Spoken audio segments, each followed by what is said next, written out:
Bom dia a todas e a todos. É uma grande alegria que eu venho aqui já nesse primeiro evento híbrido aqui na Escola de Magistrados, depois da pandemia. Nós estamos retornando às nossas atividades presenciais, o que é muito importante, é para a integração que isso traz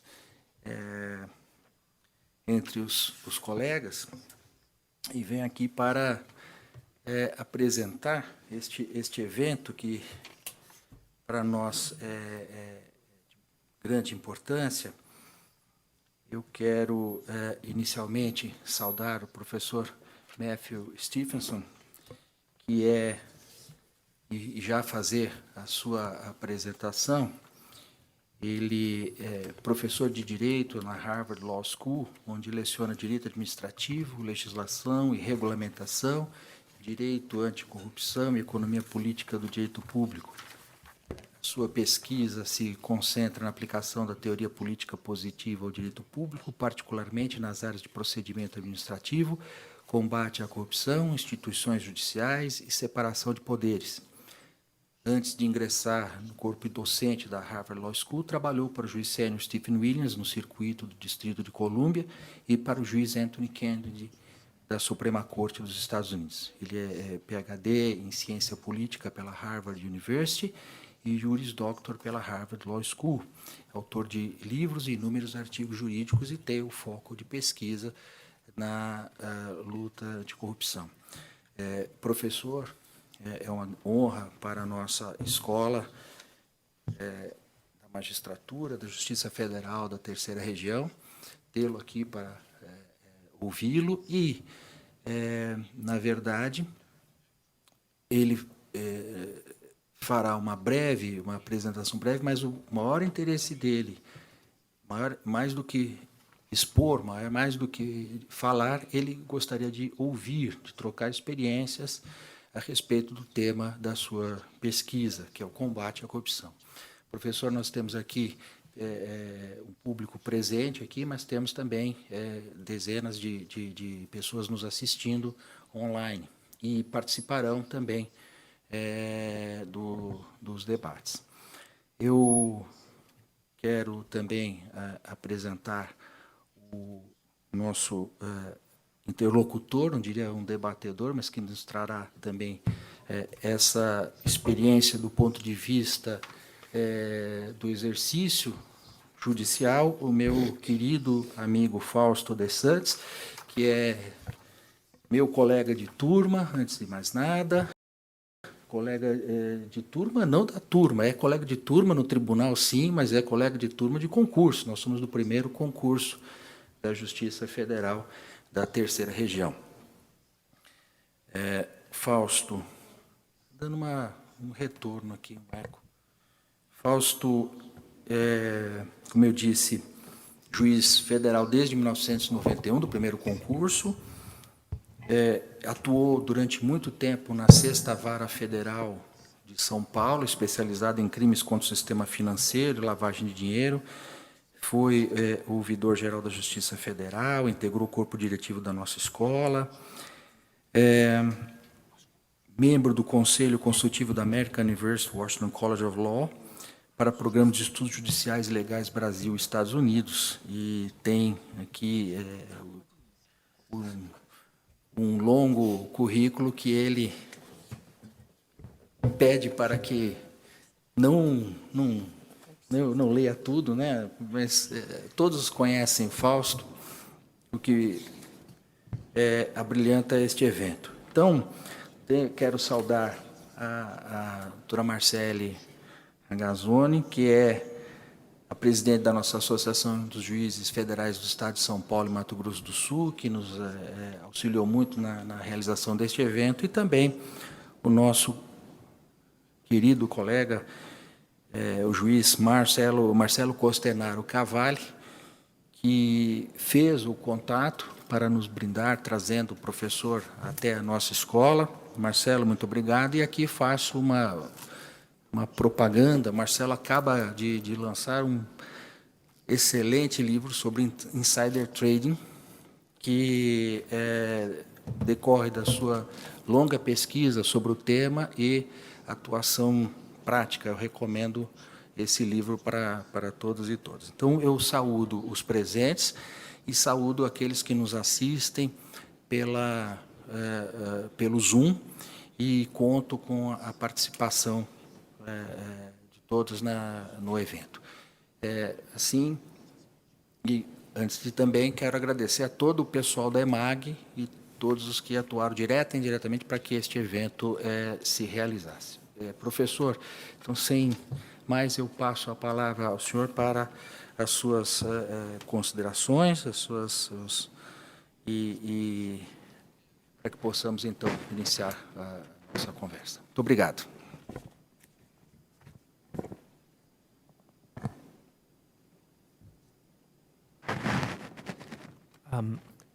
Thank you very much for that kind introduction. Thank you to all of you for being here. Thank you to the court for hosting me today. It's really a great honor, a great privilege to be able to be here with you. Thanks to the pandemic, it's been quite a long time since we've been able to do in-person events like this on a regular basis. And I think that that was one of the great costs of the pandemic. In addition to the obvious human costs, I think there's so much to be gained from international exchange, sharing of ideas and sharing of perspectives across borders. And while it's of course possible, we all got used to doing this online and over Zoom, I think that it's especially valuable to be able to form those in-person connections with people from other parts of the world who care about the same issues that I care about, that we care about. And so I just want to emphasize how grateful I am to have the opportunity to be here today to have this conversation. As our distinguished chair mentioned, I don't have a long prepared speech. Our time together today is relatively limited, and in the spirit of international exchange, I'm much more interested in having a bit of a dialogue and to hearing from my distinguished co-panelist and from all of you. I do understand, though, that people would be a little bit disappointed if I didn't say anything at the beginning. So let me just say a few words about some of the things that I think are interesting and important about the topic of the fight against corruption today, with a particular reference to Brazil. And maybe the place where I want to start is just by reminding myself, as much as reminding all of you, why this is so important. I think sometimes when people, including me, talk about corruption and the fight against corruption, this can become a bit abstract. The word corruption, we can start to lose sight of what it means. We're describing a series of offenses or a particular set of behaviors or so forth, but I think it's important to keep in mind the stakes of the fight against corruption. There are all sorts of corruption. There's petty bribery, exchanging a few dollars or reais for a permit or a license, but I think we're often talking about grand corruption on a massive scale, and it's really an extraordinary theft of public resources that could be devoted to improving people's lives, lifting people out of poverty. Corruption perpetuates unequal systems that keeps huge numbers of people in poverty. It deprives people of a genuine opportunity for health and education. It's horribly destructive to the environment. A Brazilian colleague who I had the opportunity to speak to yesterday told me this very shocking piece of information, which is that of all of the trees cut down in the Amazon, all of the deforestation in the Amazon, 98% of it is illegal. Only 2% of the deforestation is actually legal logging, and almost all of that illegal deforestation is connected in some ways to corruption. And the people who are involved, the business elites, the political elites that are involved in this high-level grand corruption, we ought to think of them as the mafia. That's what they are. These are organized crime groups that are organizing the theft of public resources on a massive scale. in that respect, I thought I would share with you a passage that I've always found very powerful from a former president of my own country, President Theodore Roosevelt, well over a century ago in 1903, delivered an address to the U.S. Congress where he talked about the crime of bribery, and he said, and if any of you have ever seen, or I can't talk the way Theodore Roosevelt talks, so you just have to imagine someone who's actually a powerful orator delivering these words, but he says to the U.S. Congress in words that resonate, I think, today as much as they did then, there can be no crime more serious than bribery. Other offenses violate one law, while corruption strikes at the foundation of all law. Under our form of government, all authority is vested in the people and by them delegated to those who represent them in official capacity. There can be no offense heavier than that of him to whom such a sacred trust has been reposed, who sells it for his own gain and enrichment. And no less heavy is the offense of the bribe giver. He is worse than the thief, for the thief robs the individual, while the corrupt official plunders an entire city or state. And then President Roosevelt goes on to say, the first requisite of successful self-government is unflinching enforcement of the law and the cutting out of corruption. And he said that then. I think it's true now, and it's true for my home country in the United States, and it's true for a country like Brazil. And with respect to Brazil, I'm an outsider to your country. Brazil is very complicated. Brazilians like to remind outsiders how complicated Brazil is. I hear this all the time, and so with appropriate humility and modesty, as someone who's not Brazilian, and I'm not an expert in Brazil, I don't understand all of the nuances and complexities of your politics or your society. I will say that when I first became interested in a serious way in Brazil, it was about 5 or 6 years ago, and I became interested because I was studying the fight against corruption globally. And Brazil was a striking case because when I started, it was a period of great optimism, not only in Brazil, but Brazil was held up as an example by people who cared about the fight against corruption. It was held up as an example, a positive example of what could be possible. Because the fight against corruption can be very frustrating. It can be very dispiriting because these corrupt systems can be so entrenched and difficult to dislodge. It can sometimes seem impossible. Some people had this idea that the only real way to fight against corruption successfully was if there was some major political transformation or crisis, like the collapse of the Soviet Union or the Asian financial crisis of 1997, which brought down various corrupt regimes. Some people thought it could only happen if it were imposed, if the serious action against corruption were imposed externally by organizations like the IMF, putting pressure on countries to change.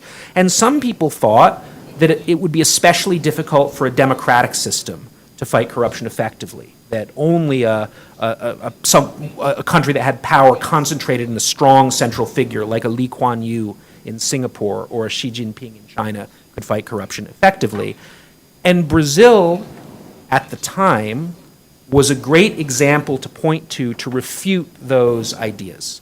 Because here we had a democratic country, a new-ish democracy, an imperfect democracy, but a democracy nonetheless, where it seemed like that country, without a major political disruption, without coercion by outside forces, was fighting corruption in a very serious way. No one thought that the problem was going to be solved overnight or even within a few years, but it really seemed like this was a moment of great hope and great optimism. And people around the world, people in other countries in the global south, activists and civil society reformers in the global south were looking to Brazil as a hopeful example of what might be possible. I would say today, the situation is much more difficult. I think there's a lot more pessimism. It seems like what had been a very broad-based and popular anti-corruption agenda has become much more politicized in ways that aren't necessarily healthy. A lot of the important progress in holding the most powerful business elites and politicians accountable has been undone, or is in the process of being undone. There's been a concerted effort to discredit people who had been pushing an anti-corruption agenda without overlooking the fact that almost certainly many of those people committed errors in the process of fighting corruption. I think many people perceive an excessive attempt to discredit and undermine, and in some cases personally ruin people who had been pushing to change the system. And so I think it's a difficult time. I don't think that all hope is lost. I do think that for the next at least 4 years, it's going to be a challenging time in Brazil. I don't think, it's going to be a little while, I think, before the international anti-corruption community is again pointing to Brazil as a leading example of what can be possible. It seems to me, again, as an outsider without a sufficiently nuanced understanding of all of the complexities of the Brazilian system, we're looking ahead at a world where all of the major branches of the Brazilian national government will be at best not supportive of, and at worst downright hostile to, an anti-corruption agenda. Whoever wins the presidency, if it's either of the most likely candidates, I don't think it will be good for the anti-corruption agenda.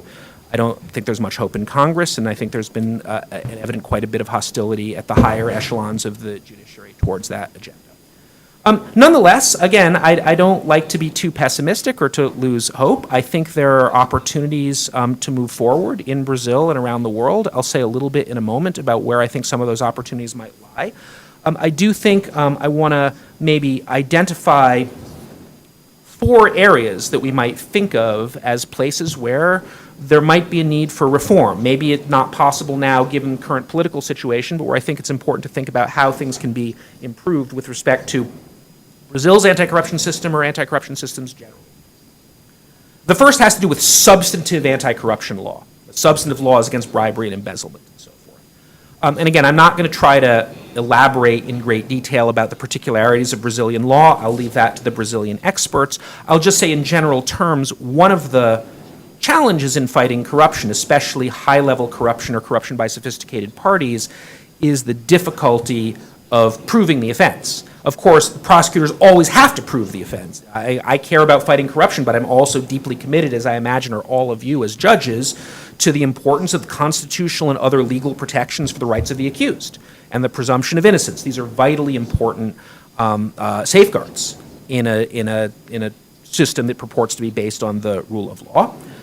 Nonetheless, there are concerns that in many countries, including my own, anti-corruption laws are framed sufficiently narrowly that it's very difficult to prove the underlying offense. And so there are questions about whether the substantive laws ought to be reformed to address these problems. For example, by adopting more preventative or prophylactic measures. Right? Maybe you can't prove that a particular gift to a politician or a donation to a politician was a quid pro quo for some kind of official favor, but maybe you can just have an across-the-board ban on giving or receiving gifts with a politician if over a threshold of value.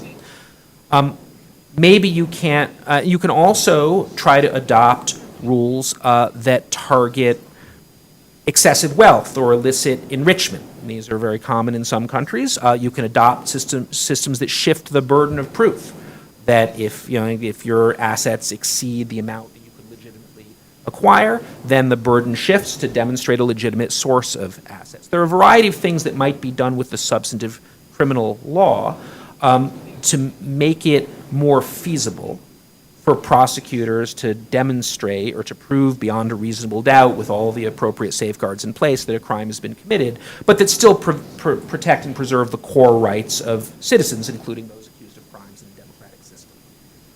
In addition to substantive anti-corruption law, I think maybe even more important than the substantive law is the procedural law.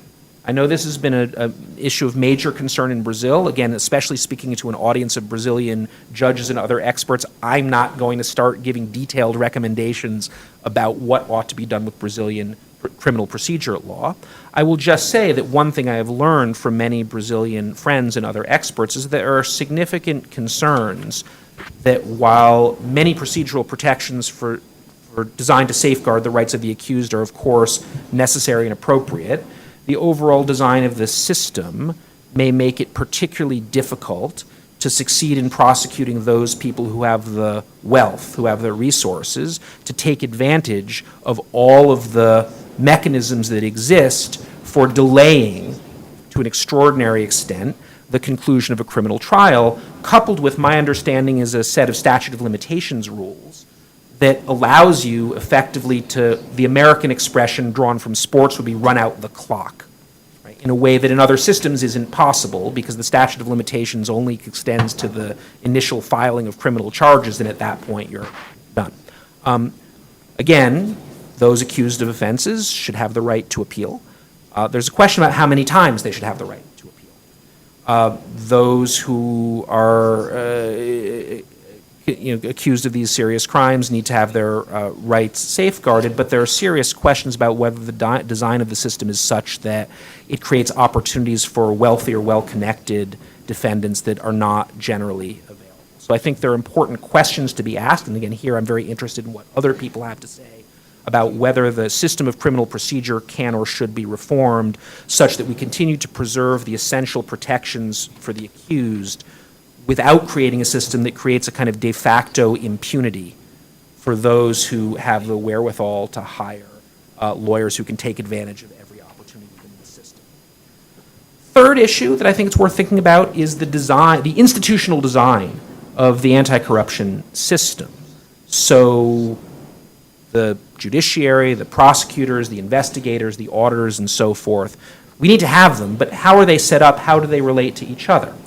I've discovered that Brazilians have this term that you all love to use that I haven't heard used elsewhere, although the issue exists everywhere. Institutional multiplicity is this term that I keep hearing over and over, by which I gather it just means you have a bunch of institutions with overlapping authority for the same kinds of issues. We have this in the United States as well. We don't tend to call it institutional multiplicity, but for securities law violations, it may be our Securities and Exchange Commission that handles civil enforcement and our Department of Justice that handles criminal enforcement for the same offense.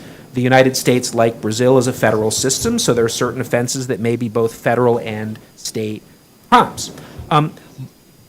This is complicated because there are some advantages to having multiple institutions that are involved in enforcing the same laws. One can step in if another is just incompetent or captured or corrupt.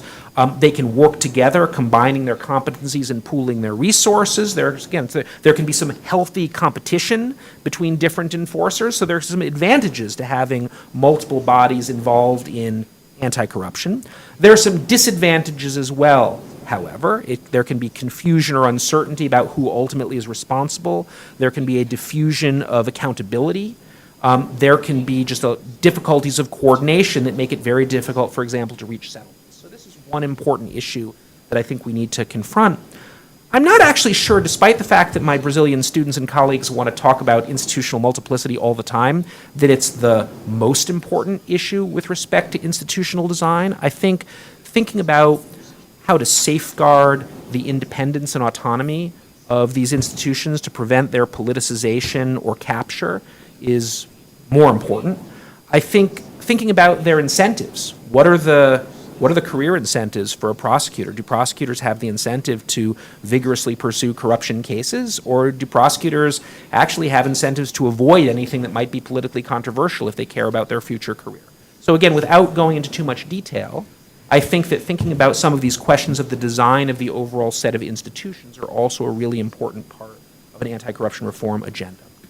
The fourth thing I want to mention, and maybe the one that I want to emphasize the most for purposes of this conversation, is thinking about areas of law that are not explicitly about corruption, but that are really, really important for a successful fight against corruption. So not all anti-corruption laws are anti-corruption laws. What do I mean by that? Well, one area that I know is extraordinarily important that my distinguished co-panelist has written about extensively is money laundering, right?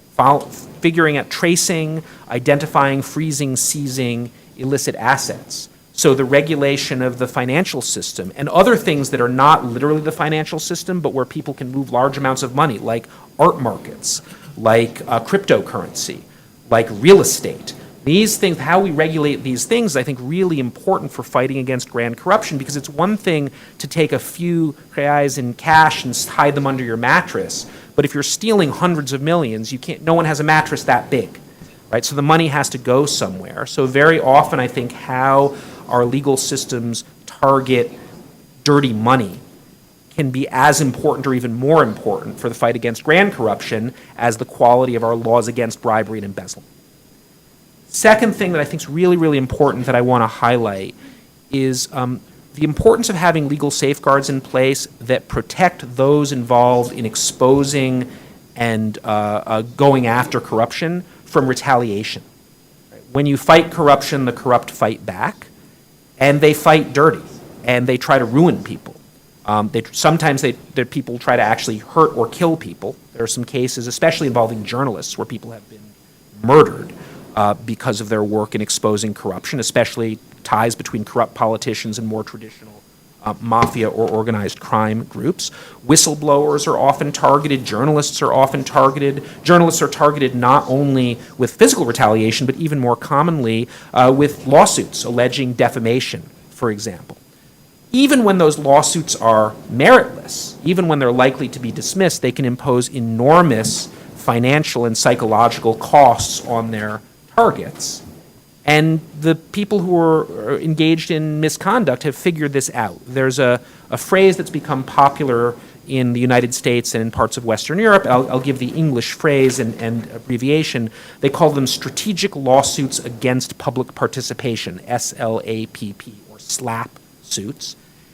And there's an increasing movement in many jurisdictions to enact anti-SLAP legislation to make it easier to dismiss defamation cases that are meritless early in the process, or in some cases create mechanisms to authorize the award of attorney's fees for people who are the target of these sorts of suits. So that's another example. But again, defamation law is not literally anti-corruption law, but the design of a country's defamation laws, the design of a country's whistleblower protection laws, and so forth are going to be vitally important for whether you're going to have an effective system for exposing and investigating corruption.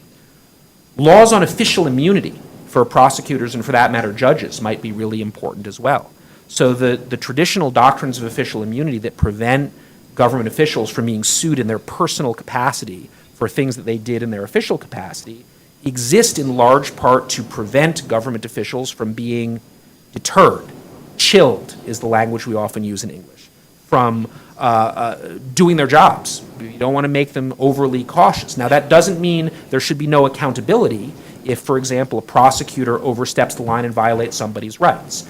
But the traditional doctrines of official immunity make the government department responsible rather than the prosecutor in his or her individual capacity, on the logic that by doing so it creates financial incentives for government agencies to put in place appropriate safeguards and oversight to control their officials, while still allowing those officials to do their job without fear of personal financial retaliation.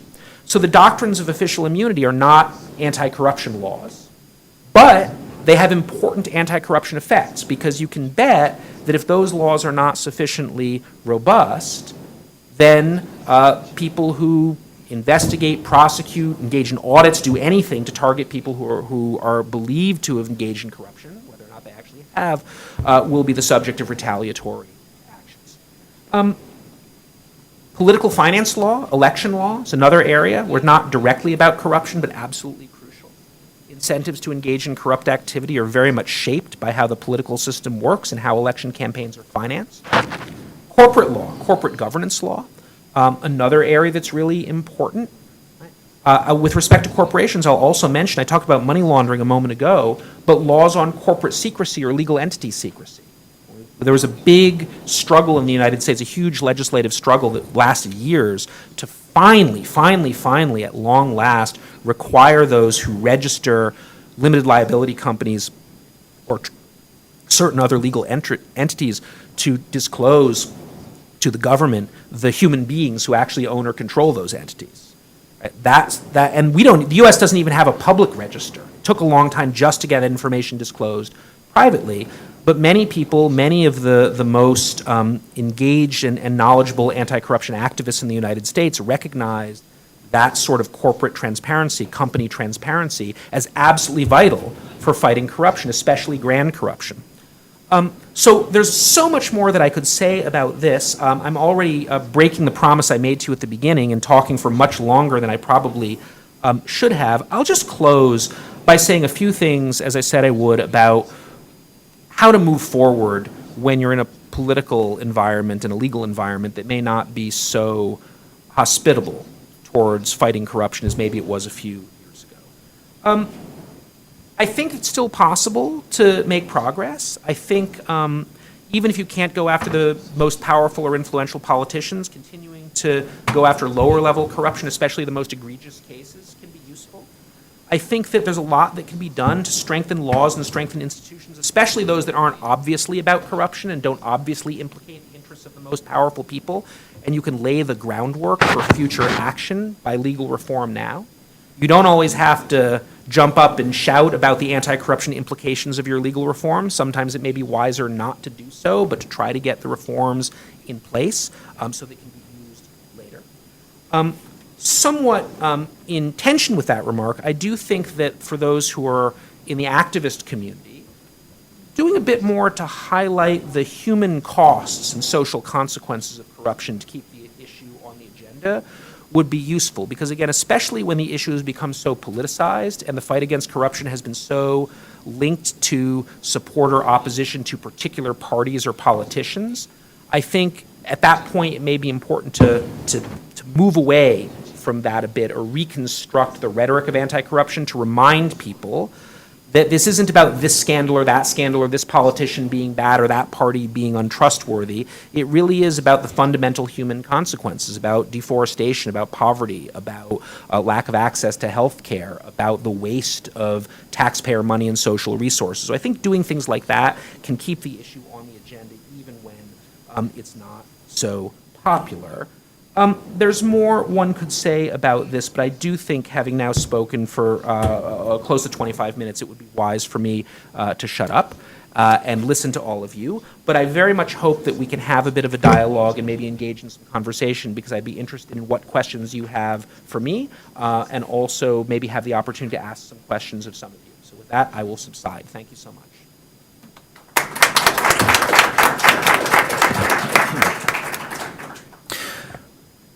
Obrigado, professor Matthew Stevenson. Muito instigante a palestra, certamente teremos muito mais para ouvir, mas o professor, como ele disse, ele quer a nossa participação.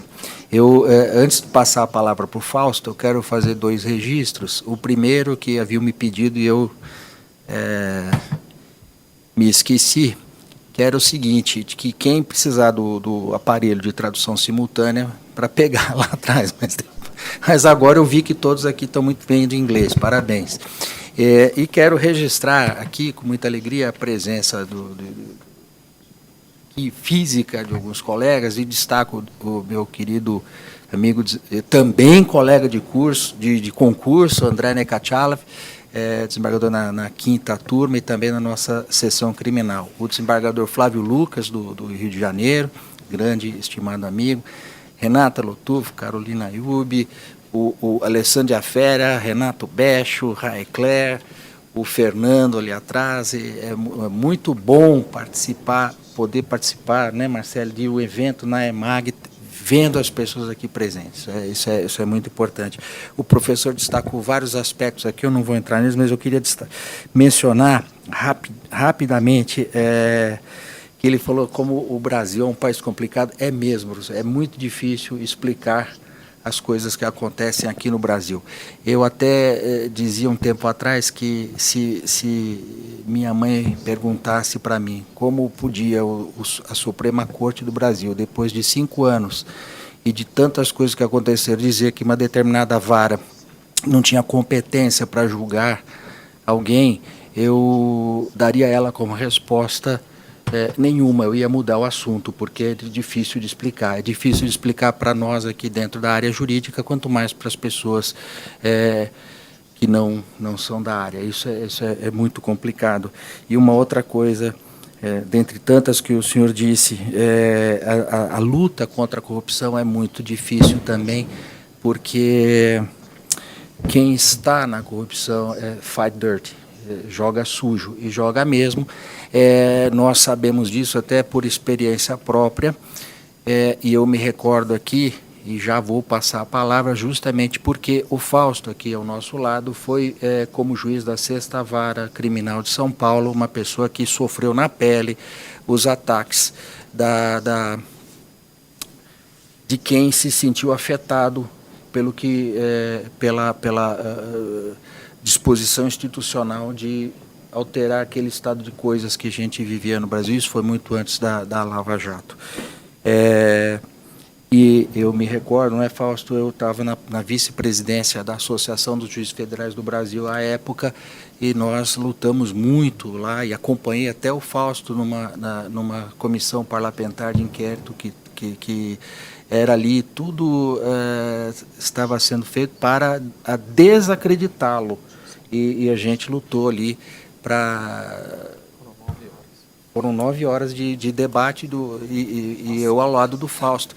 Então, eu me recordo desse específico fato, há outros, mas do que era a nossa luta na AJUF, a luta institucional de preservação, não só da nossa instituição, o Poder Judiciário, mas, acima de tudo e, sobretudo, da pessoa do juiz que estava ali, do Fausto. E, relembrando esse fato, eu passo, Fausto, a palavra a você para suas considerações, contribuindo para aquilo que é o objetivo do professor, entender um pouco mais, conhecer um pouco mais, debater os aspectos relacionados à luta contra a corrupção no nosso país. Fausto. Bom dia a todos. Gostaria inicialmente de pedir licença ao professor de falar na minha língua nativa, porque, obviamente, isso me deixa mais confortável. Gostaria de cumprimentar a escola pelo convite, ao diretor da escola, Nino Todo, prezado amigo, prezado colega de trabalho, que muito tem colaborado para a justiça, e tenho certeza que a diretoria aqui da escola está em ótimas mãos. Queria agradecer também à JUFESP pelo apoio institucional e também ao Marcelo Costenaro,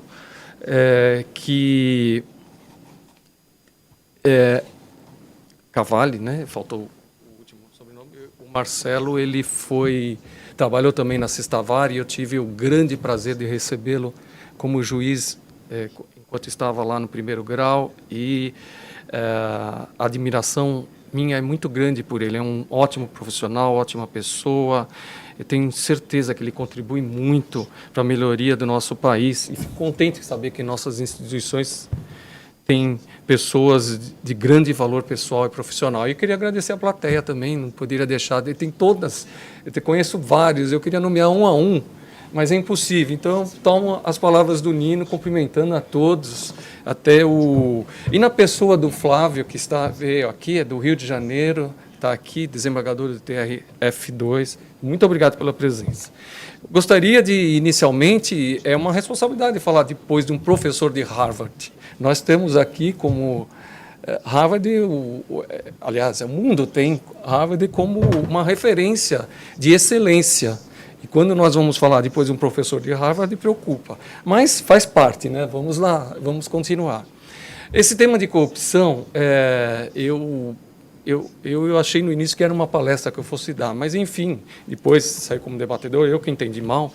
Mas eu gostaria de fazer algumas considerações sobre o que acontece no mundo, que é efetivamente uma preocupação internacional. Então, nós temos 4 movimentos no mundo. O professor citou um deles, que é a mudança climática. Aí nós tivemos, no ano passado, a questão do Afeganistão. Tivemos também a questão da imigração. Aliás, é uma questão que vem já de um tempo, a questão da imigração e como lidar com a imigração. E temos a questão da Ucrânia. Todos eles são eventos que têm algo em comum. E algo em comum é exatamente a corrupção. Então, eu fui pesquisar sobre isso, corrupção e esses eventos internacionais. Então, primeiro, Afeganistão. O Afeganistão o país mais pobre, um dos mais pobres do mundo, se não o mais pobre, foi feito um estudo da ONU e constatou que cada qual no Afeganistão ganhava, quando do estudo, $250 anualmente, dos quais 160 a população tinha que desviar para o pagamento da corrupção. O Afeganistão, em abril do ano passado, ele tinha, ou se estimava ter, 300 mil soldados, mas que, na verdade, parte dos soldados eram um fantasma. Por quê? Porque a corrupção permitia que o dinheiro que seria destinado à contratação de soldados foram desviados e, por sua vez, aquilo que era 300 mil mal era, no final, 50 mil, e havia também, por conta do recebimento ilícito de valores, pessoas que mudaram de lado. Então, aqueles que davam sustentação ao poder estabelecido, mudou de lado porque, ou por medo, acabou, de alguma forma, mudando de lado. Essa seria a questão do Afeganistão, que teve a mudança de regime, né, em agosto do ano passado, e que seria um exemplo de como a corrupção pode desestruturar todo um país, começando pelo seu próprio exército. Depois disso, como eu falei, a questão também que o professor falou da mudança climática. O relatório da ONU do ano passado, de 2021, fala que a corrupção é causa, e o crime organizado, são causas e consequências da mudança climática. E, especificamente do Brasil, fala sobre que o país ele tem apreendido a madeira quando está saindo ilegalmente da Amazônia, mas a questão seria, não basta apreender quando já está saindo dos portos. O problema seria o início. Quem permitiu? Quais autoridades políticas que permitiram que aquela documentação forjada viabilizasse o desvio da madeira por empresas que remetem elas ao exterior? Então, esse seria um dos pontos que o Brasil é citado. E o que eu achei interessante é que, apesar que o Brasil, em termos de energia, nós temos 84%, quase 90%, professor. O Brasil, a energia do Brasil é energia limpa. Então, nós temos a energia que vem da água, a energia que vem do sol e a energia do vento. Isso é a plataforma energética brasileira na sua maioridade. Então, o Brasil, ao mesmo tempo que dá amostras, que não combate a derrubada da floresta, por outro lado, ele dá exemplo de que nós utilizamos energia limpa também. Então, eu acho que devemos olhar o Brasil com diversos olhares. É um país complexo, de fato, como foi falado aqui. A questão da imigração. A imigração no mundo tem ocorrido, mas por quê? Porque as pessoas não acreditam mais nas instituições. Quando a pessoa sai do seu país e decide sair, é porque há desesperança total nos juízes. Porque os juízes é o último a dar um mínimo de garantia e garantia de proteção e tutela aos direitos humanos. E quando isso falha, obviamente a pessoa decide sair do país. E isso está acontecendo aqui, professor. Tem muitas pessoas que estão mudando do Brasil para Portugal, especificamente mais Portugal, por conta da desesperança, não na política, mas sim em seus juízes e no sistema judicial. E nós temos a Ucrânia.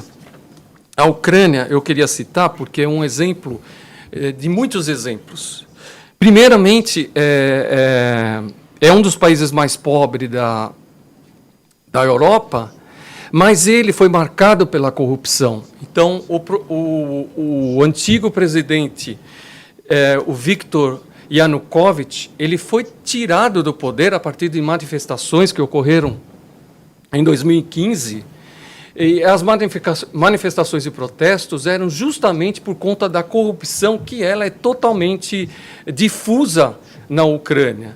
E na Ucrânia, tanto quanto na Rússia, existem os oligarcas que também faziam pressão sobre o governo em termos de obtenção de privilégios. E isso gerou toda uma insatisfação popular, que fez com que o presidente fosse substituído pelo Poroshenko, e o Poroshenko ficou no poder, apesar da insatisfação continuar da população, mas ele conseguiu, pelo menos, conter os fluxos de dinheiro. O professor citou aqui criptomoeda, mas conseguiu romper fluxo de dinheiro, mas a insatisfação continuou.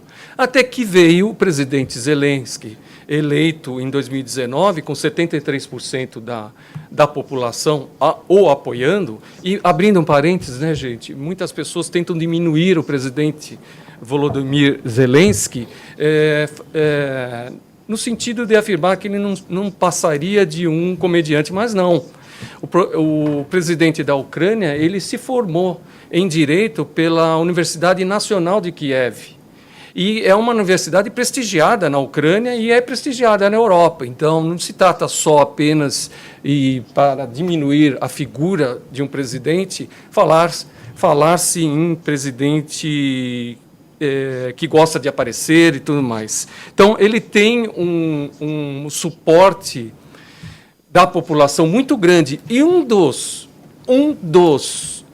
motivos da sua eleição era o combate à corrupção e a retomada de Donbás. E essa era a aspiração da população, e num dos debates com Poroshenko, o Zelensky chegou a ser ridicularizado no sentido de que ele não seria suficientemente forte para fazer face ao presidente Putin.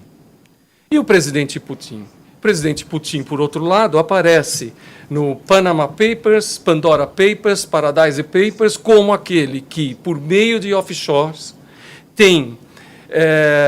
isso eu estou falando pela informação da Transparência Internacional de Portugal. Por meio de offshores, o Putin, não sei, ele tem pago políticos europeus para que não fosse a Rússia retirada do sistema SWIFT antes da guerra. Então, foram detectados esses pontos e a comunidade internacional não fez nada. Na verdade, foi isso. Mas onde que eu quero chegar também mencionando a Ucrânia? A Ucrânia, nós sabemos, pediu para integrar a União Europeia, e ela ocupa a posição de 122 na Transparência Internacional, enquanto países da Geórgia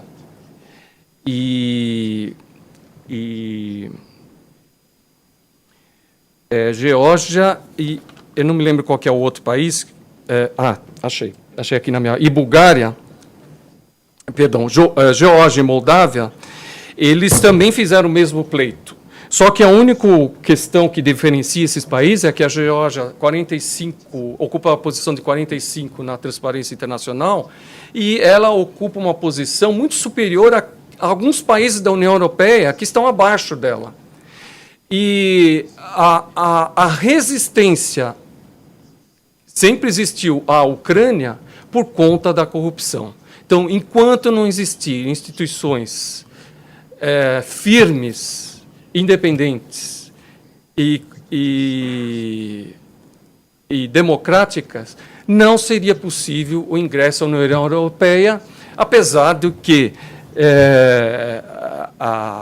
aí é um discurso híbrido, né? E que a União Europeia fala que a Ucrânia pertence à família europeia. Então, ao mesmo tempo, resiste ao ingresso da Ucrânia. Mas eu queria falar um ponto, que é o ponto hoje mais discutido no Brasil.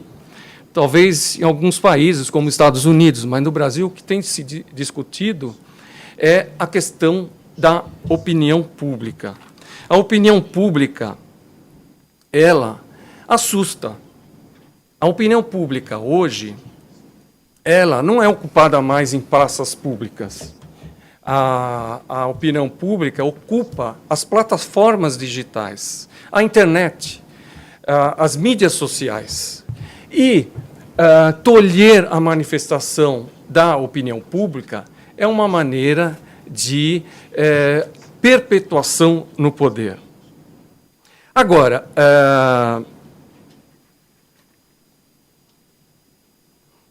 a opinião pública, como bem falou o Nino, estive na frente, eu só estou repetindo porque o professor talvez não conheça a minha história de carreira. A opinião pública muito serviu à manutenção da credibilidade do judiciário, não é nem minha pessoal, mas credibilidade do judiciário, por conta de decisões judiciais. Eu lembro que muitas pessoas nem sabem isso, talvez nem saibam, mas eu era totalmente resistente à conversa com a imprensa, até que um assessor de imprensa aqui do Tribunal de Comunicação, que chamava, chegou até mim e falou: o senhor tem que ir para a imprensa, porque vão te destruir. E aí, quando ele me falou isso, eu falei, como assim? Eu não posso falar sobre os fatos que eu estou julgando. Fale qualquer coisa. Fale sobre lavagem, fale sobre a Vale. Mas fale, porque se não tiver o suporte da população, que pode refletir no Congresso Nacional, o senhor vai ser destruído. E nós estamos vendo o que acontece, que tem acontecido aqui no Brasil. Quando essa opinião pública é deixada de lado. Nós geralmente se aproveita de fatores externos que permitem que decisões judiciais polêmicas sejam tomadas em momentos únicos. Então, nós sabemos que a Lava Jato foi destruída na pandemia.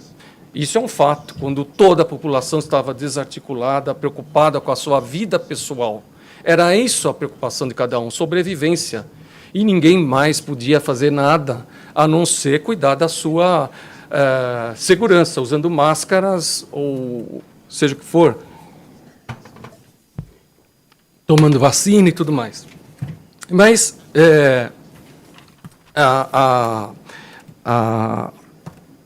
questão, para mim, é a opinião pública tem sido tão incômoda que tem sido tolhida.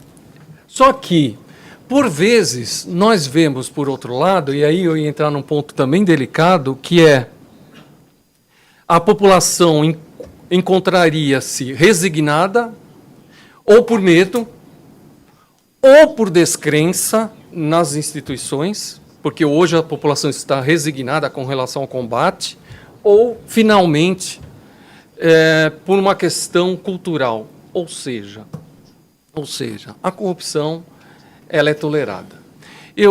O professor falou aqui de assimetria. Eu acho que a primeira assimetria que existe é a assimetria pessoal. Pessoas querendo ter bens mais do que podem ter.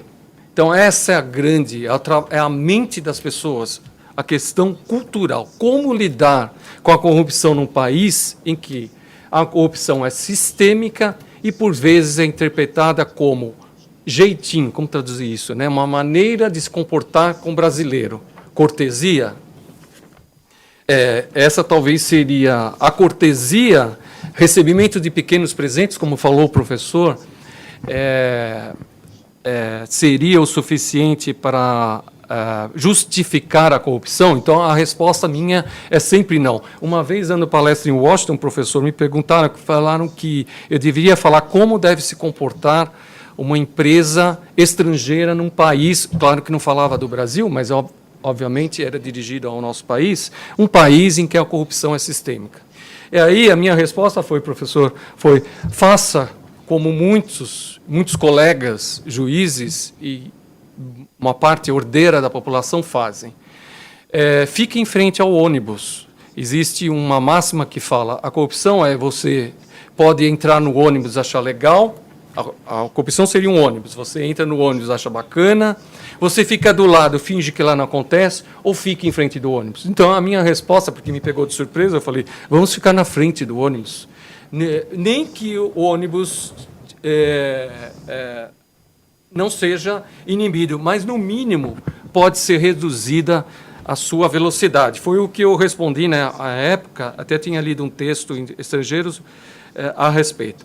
E, professor, o Brasil realmente foi exemplo de combate à corrupção há 5 anos atrás. Eu me lembro que o Instituto, a Academia Internacional Anticorrupção, a IACA, com sede em Viena, eu cheguei a estar lá e um grupo de alunos veio para cá em Brasília, visitar o Brasil para conhecer, e maravilhados com o combate à corrupção, e, infelizmente, nós vimos o que deu a história.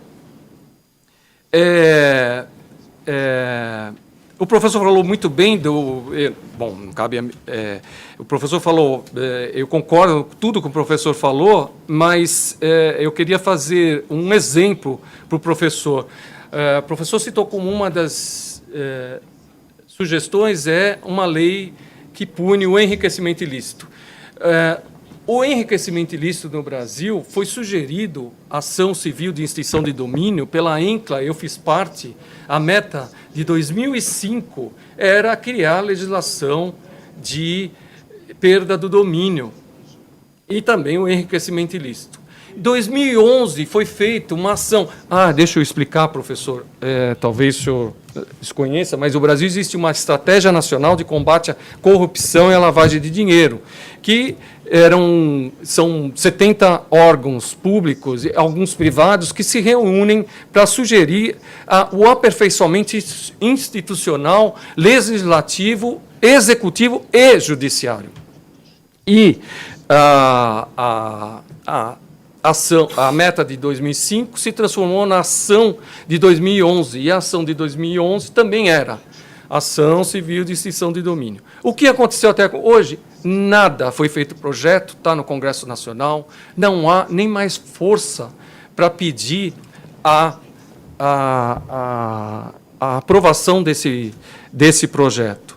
Mas, por outro lado, este ano eu pertenço à ação 11, que fala sobre a corrupção privada. E aí eu entro no que o professor falou, como combater a corrupção. Eu digo, vindo de fora, ou com o Tribunal Internacional Anticorrupção, que é uma das medidas que eu acharia interessante que fosse criado, integrados por juízes não de países corruptos ou com péssima avaliação no índice da transparência internacional, para não ser o Tribunal Internacional contaminado, ou com a aplicação da corrupção privada como crime, porque a partir do setor privado você inibe que o setor público tenha as suas vertentes. E uma coisa que eu falei uma vez atrás, que também não foi muito bem digerido no Brasil, mas é a mudança do nosso Supremo Tribunal Federal de Brasília para um local longe dos políticos. Porque os estudos dizem que quando o juiz tem proximidade e intimidade com aqueles que provêm da mesma, vamos dizer, classe econômica, a tendência é eles serem muito mais tolerantes do que se fosse de uma classe diferente. E a gente vê isso em diversas decisões. Eu poderia falar muito mais, professor, mas aqui nos cabe a mim falar. Eu gostaria de, primeiro, cumprimentá-lo pela exposição. É difícil combater, mas tem que se continuar. Nós temos que não baixar a cabeça. Não sei se o senhor sabe, mas ontem passou aqui no Senado, na comissão, uma regra que tolhe ainda mais os juízes, estabelecendo o caso, aumentando a pena do crime de abuso de autoridade nos casos de violação à prerrogativa da OAB, e penas bem mais altas, de forma a desestimular totalmente aqueles que combatem a corrupção. E, só para terminar, aqueles que agem por vingança, né, eles têm que cavar 2 covas. Ele pode conseguir um objetivo inicial, mas o maior bem que pode ter uma autoridade pública é a sua credibilidade.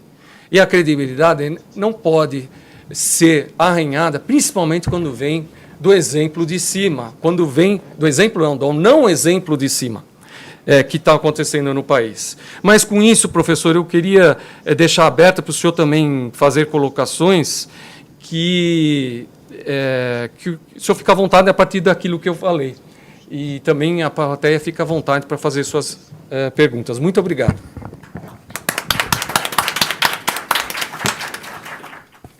Obrigado, Fausto.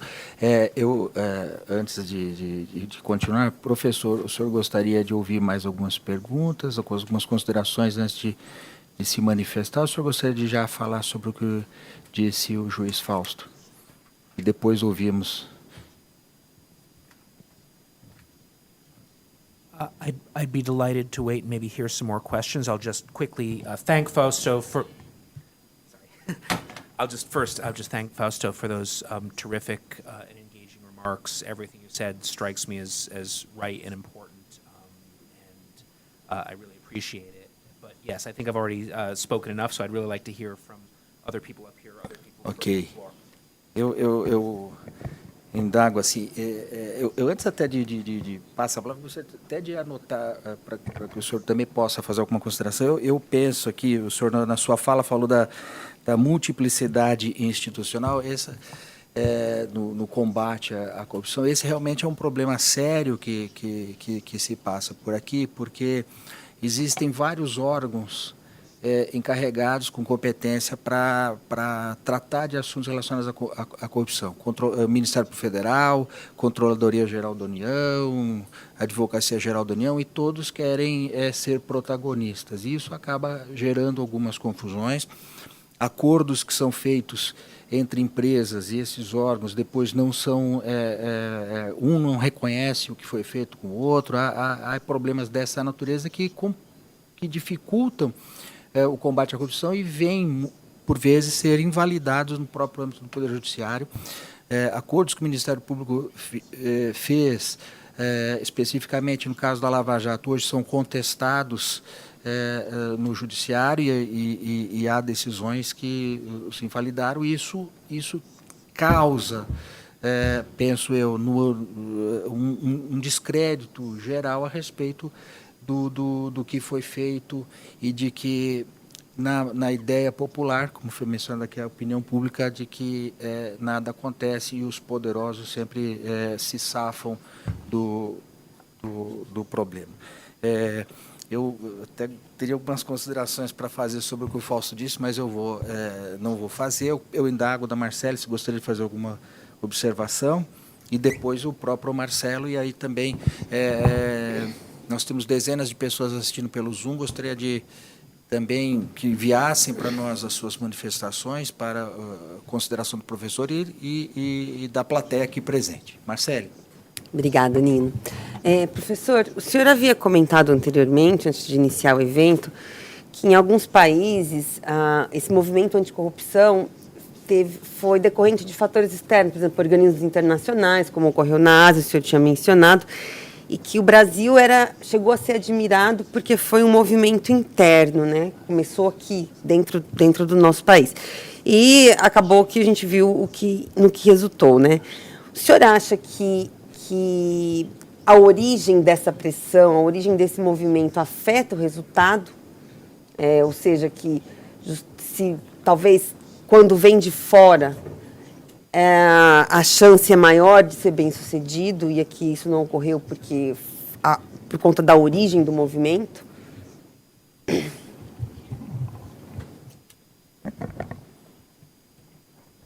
That's a very good question. I don't know the answer. We don't really have enough information to know.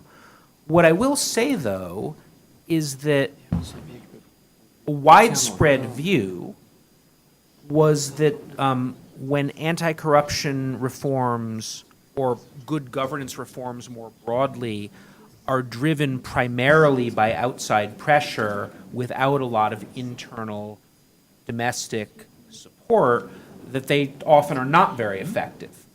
So again, one of the reasons that Brazil was viewed optimistically, it wasn't just that we admired Brazil because Brazilians took it on their own to do it. It was that there was a belief that maybe Brazil's anti-corruption reform efforts would be more successful precisely because the history of anti-corruption reform efforts that were driven by outside pressure hadn't always been terribly successful because there wasn't a lot of strong internal support. So the thinking was people just do things, they create a new commission or they do a few different things to appease the outsiders. Afghanistan that Fausto was discussing is sort of an example of this. Before it fell to the Taliban, there were a lot of governance reforms in Afghanistan that were very much being driven by the United States and the Western coalition, but that there wasn't actually very much internally in Afghanistan that was pushing for those reforms. There are some examples where external pressure has played a crucial role. I think Ukraine is hard to talk about now because the war has changed everything. But a lot, again, to pick up on some of what Fausto was saying, a lot of the very important reforms that occurred during the Poroshenko regime and then also during the Zelensky regime were driven by the IMF and the EU. There it's interesting, though, because there was a very strong domestic constituency for those reforms that essentially formed a kind of strategic partnership with the outsiders. So it wasn't just the outsiders, but a lot of what happened was that domestic civil society groups wanted the creation of a specialized anti-corruption court with international involvement in the selection, wanted a more powerful or more independent anti-corruption prosecutor's office and so forth. And they couldn't get the government to do this just through their own lobbying. And so they lobbied the IMF and the Venice Commission and the EU and other entities to convince them to put pressure on the Ukrainian government. So it was a little bit of a combination of inside-outside pressure. And of course, now it will be very difficult to figure out whether this is successful in the long term because Russia's invasion has completely upended all the developments that were taking place domestically. I still like to believe, when I'm in an optimistic mood, that there's a strong domestic constituency in Brazil for genuine good governance and anti-corruption reforms. I think that although this seems to be a period of substantial setback, I think that I'm hopeful, let's say, that in the longer term, there's more possibility to see a revitalization of meaningful anti-corruption good governance movement in Brazil, in part because there really is a strong domestic constituency for this kind of reform, even if right now those people are kind of in retreat. They're a little bit on the defensive right now. So I actually think it's still better. It's still better than if Brazil is not as dependent on, say, IMF loans or World Bank projects or whatever as other countries. But if really it was just due to outside pressure that Brazil had for a few years made it look like we're really taking anti-corruption seriously, and then the outside pressure dissipates and that all changes, I would be less optimistic that it would come back. I think that, again, I don't know. I'm not a Brazil expert. I don't follow the social and political developments that closely, so this is just my impression, just my hypothesis. But I do think that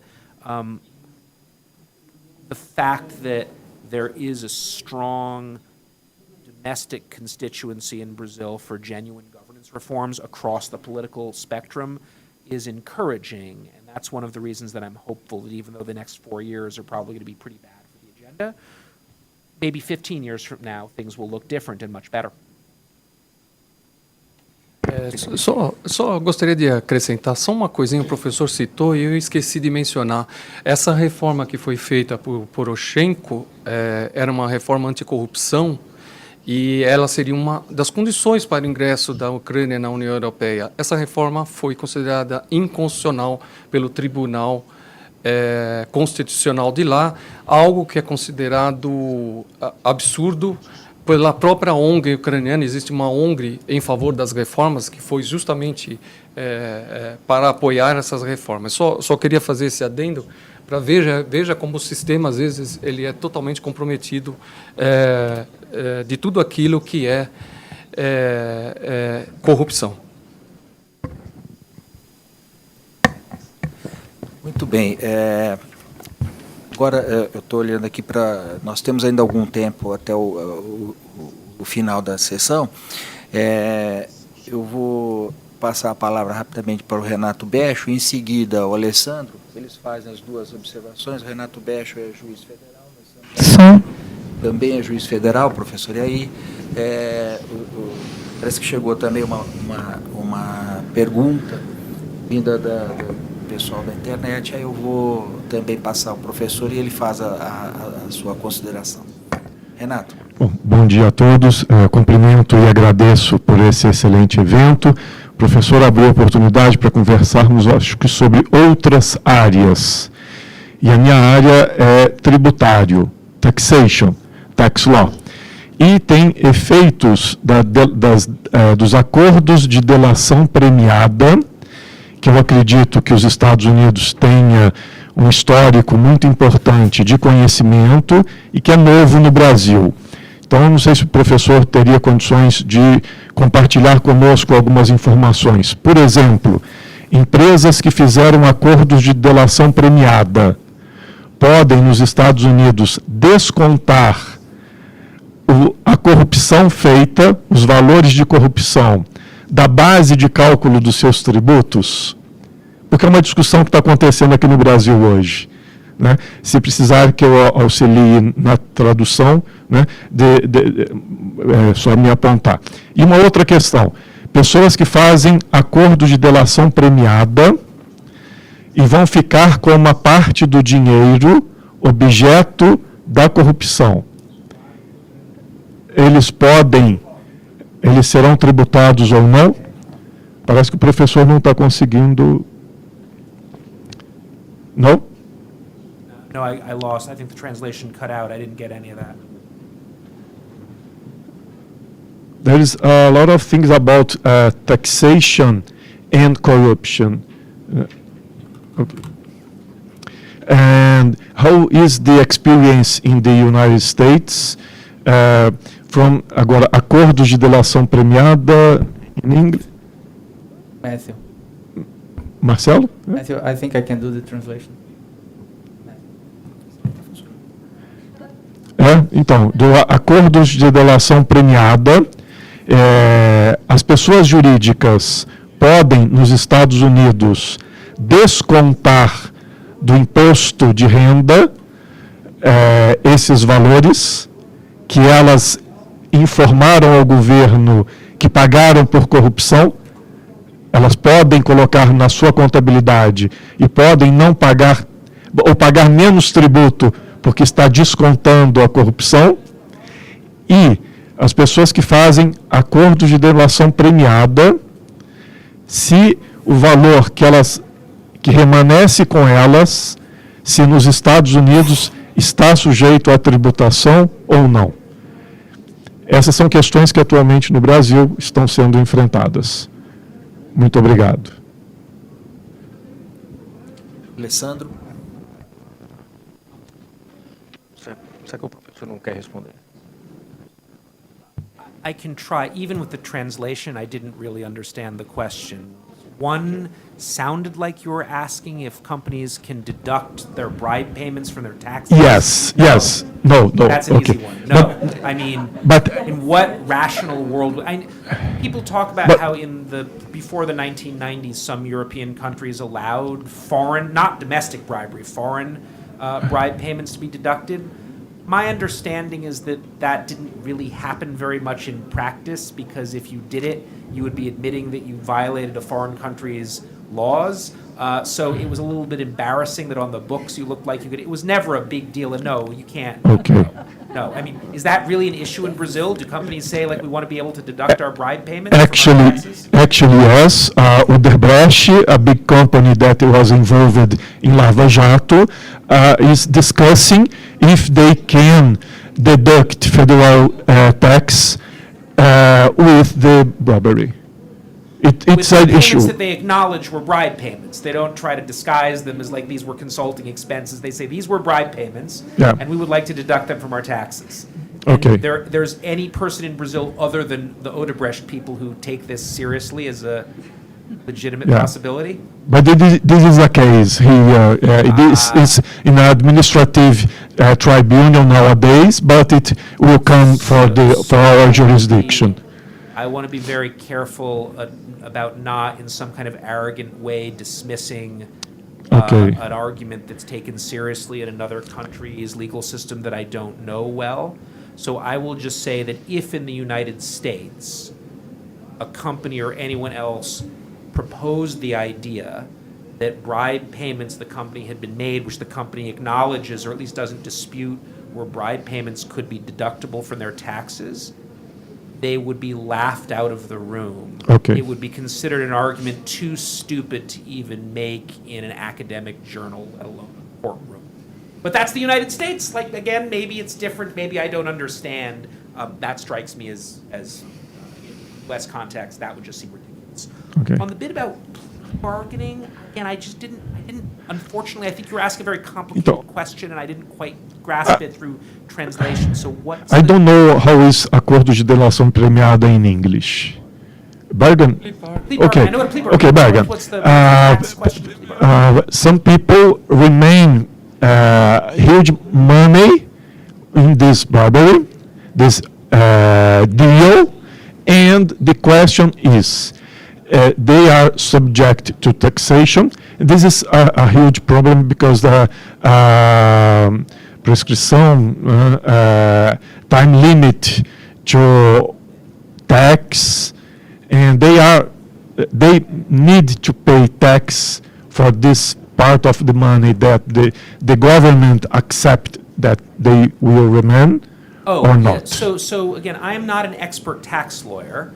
My understanding is that if you're a company or an individual, all of your income is taxable. And if there's certain income that you might have had to forfeit and hand over to the government and you don't have to forfeit it, it's still taxable income. Yeah, again, I'm Because not a we are tax lawyer. taxing illegal money, Right. actually, So, in the end. but is it better to not tax the illegal money? That's seen, again, if this were in the United States and not in Brazil, again, I don't know the nuances of Brazilian law. If in the United States, there were some party, company, not company, whatever, that was accused of acquiring $1 million illegally. So they got $1 million in income. The government says all that $1 million is illegal. And then the government brings a prosecution and they settle it through a plea bargain, where the company just basically says, we'll pay you a $500,000 fine. The remaining $500,000 would still be income for the company. And if you were to say, well, but because you, government, said it was illegal, then they shouldn't have to pay tax on any of it. Again, that would seem like a ridiculous nonsense argument that would get you laughed out of the room in the United States. I don't know about Brazil, Okay. but that just seems very strict. Now, why should the company get a bonus because the government decided to sell? It's still income, right? So you can treat it legally as legal income, and then it's taxable legal income. There might be some question that maybe it's not legal, but essentially in the plea bargain, the government has acknowledged that that portion of the income the company can, they're not going to charge them with a crime, which means it's still legal income, right? Because the government has agreed, we are not going to prosecute you for that. We're not going. So in the eyes of the law, it's lawful income. So it seems to me if we were in the United States, of course it should be taxable. It wouldn't be a hard question. Maybe in the Brazilian context, it is a hard question for reasons that I, as an outsider, don't understand. Many thanks. Ok. Eu vou passar a palavra ao Alessandro para fazer a consideração, porque daqui a pouquinho vai começar uma manifestação aqui ao lado que vai tornar impossível a continuidade do nosso diálogo aqui. E, além do que, já estamos no horário de encerramento previsto. Então, Alessandro, peço rapidamente a sua consideração e a consideração do professor, e aí eu prossigo para o encerramento. Bom, primeiramente, cumprimento o professor pela sua exposição. Eu gostaria de fazer Fala mais, fala assim, aqui na frente. Assim. Primeiramente, eu gostaria de fazer um comentário, professor, que no Brasil, o nosso primeiro-ministro da Justiça, o primeiro-ministro da Justiça do Brasil, em 1549, veio de Portugal condenado por apropriação de recursos públicos. Então, isso leva à conclusão de que a corrupção no Brasil é algo que é histórico, é algo que leva muito tempo e talvez tenha alguma relação com a forma de colonização do Brasil. O Brasil foi uma colônia de exploração, uma colônia de retirada de recursos e muitas vezes temos a sensação de que essa retirada de recursos permanece até o presente momento, não mais feitas por um governo, por outro país, mas por grupos econômicos que se instalaram em posições de influência, trabalhando conjuntamente com o poder político. Mas a pergunta que eu gostaria de fazer para o senhor é que nós vimos avanços significativos em pautas como gênero, diversidade de diversas formas, graças a campanhas, graças à divulgação na imprensa, graças a ferramentas de conscientização pública e, sobretudo, com a utilização da tecnologia. Eu pergunto ao professor o que ele acha dessa possibilidade de colocar a pauta da corrupção com a mesma relevância, talvez, ou utilizando-se os mesmos mecanismos de outras pautas que receberam significativos avanços, tanto nos Estados Unidos como aqui no Brasil e, enfim, em diversos lugares do mundo. É isso, professor. Muito obrigado.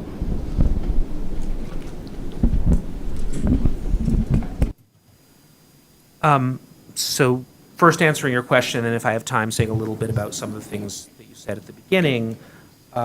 The short answer would be yes. I think anti-corruption advocates and reformers can and should use similar kinds of techniques that other social movements have used successfully. I'm sure there are differences, and you need to make appropriate adjustments based on the nature of the particular thing that you're fighting for.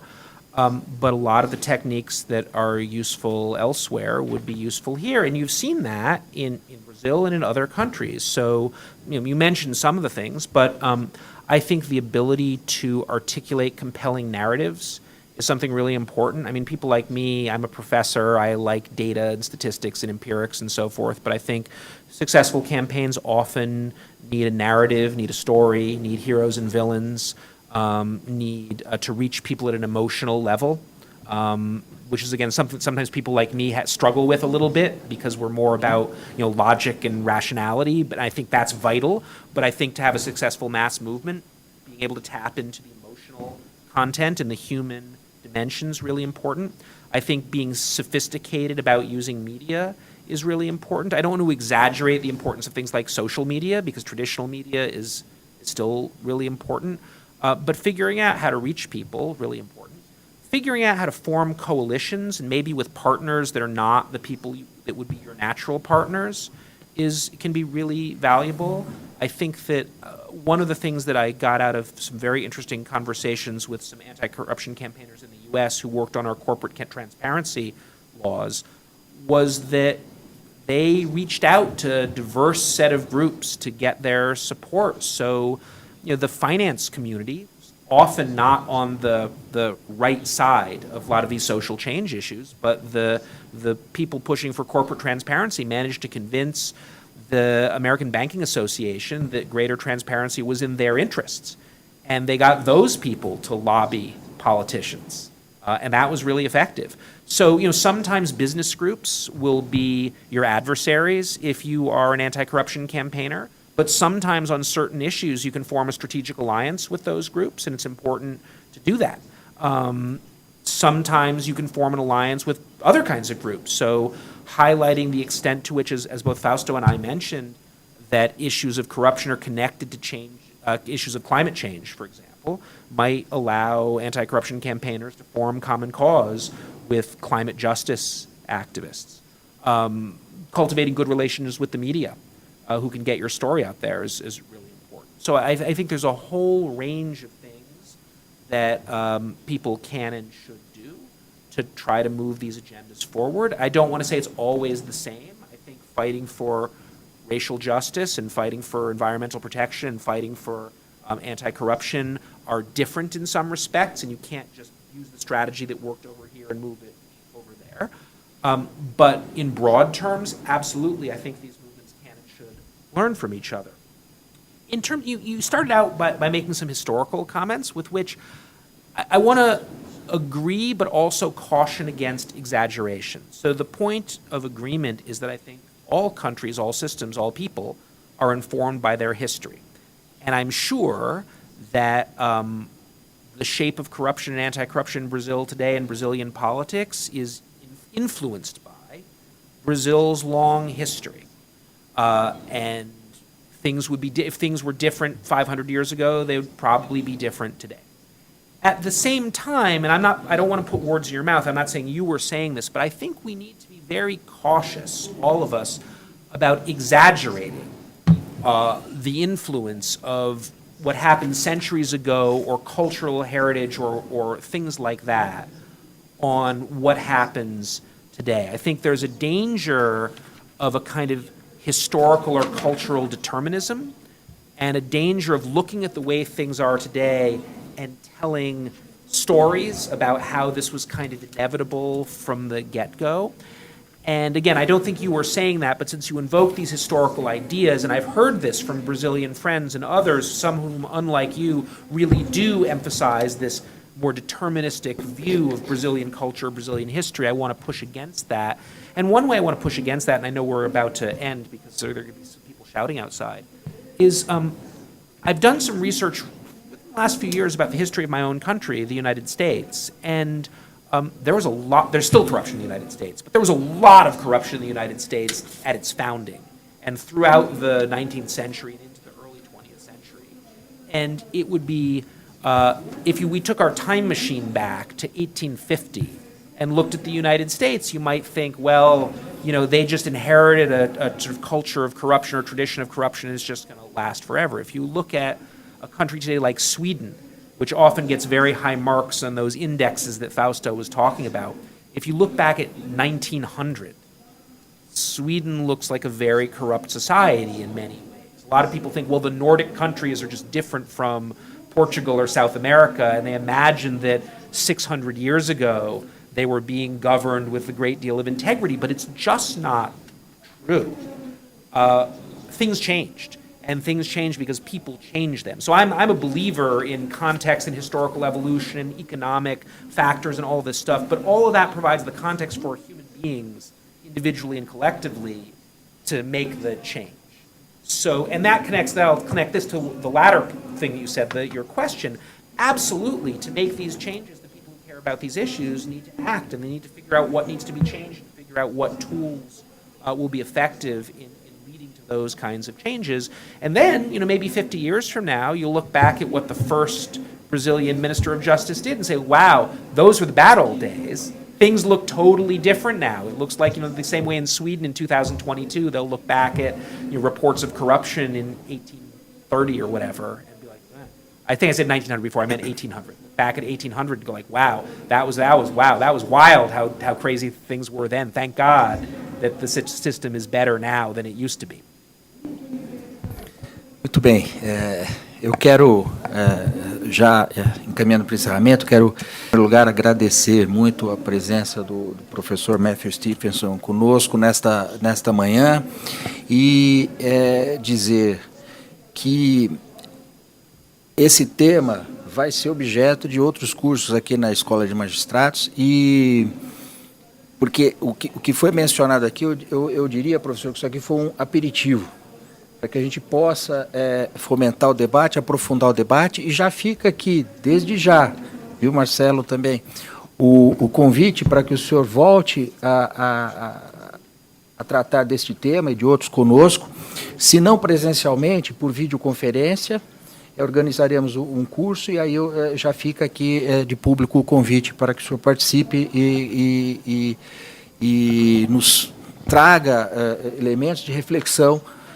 E espero também que essa pequena conversa de hoje tenha conseguido alcançar o seu objetivo, que é de iniciar um diálogo conosco, com a magistratura, para tratar de tema tão importante que é a luta contra a corrupção e as suas dificuldades. Eu quero também dizer que houve algumas manifestações vindas de quem nos assistiu pelo Zoom, e várias delas, Fausto, elogiosas a você. Eu vou passar para o Fausto isso, inclusive há uma pergunta específica para ele sobre a ideia dele de Supremo Tribunal Federal, mas eu passo para ele, depois ele, se possível, responderá essa pergunta diretamente, porque ela, embora seja interessante, não estava diretamente ligada ao tema da palestra de hoje.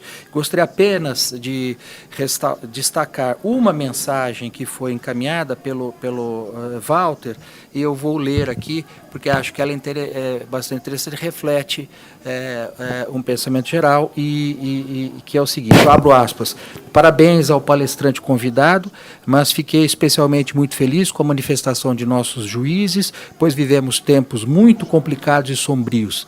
A corrupção direta e os favores aos amigos do poder são as piores mazelas da sociedade brasileira. Fecho aspas. Eu quero, sobre esta manifestação do Walter, dizer que nós temos realmente vivido tempos difíceis, tempos sombrios. Houve um grande entusiasmo, professor, a partir do processo da Lava Jato, mundialmente conhecido, mas houve um refluxo, houve uma volta, mas não é o momento, não é a hora de tratarmos disso, mas houve erros, houve acertos. Mas o que é importante deixar registrado, sempre, faço questão de dizer isso, que a sociedade brasileira, a despeito de tudo isso, pode acreditar, pode confiar no seu poder judiciário. Aqui, eu conheço todos os magistrados aqui, são pessoas absolutamente dedicadas e interessadas, e trabalham muito para que nós tenhamos um país melhor.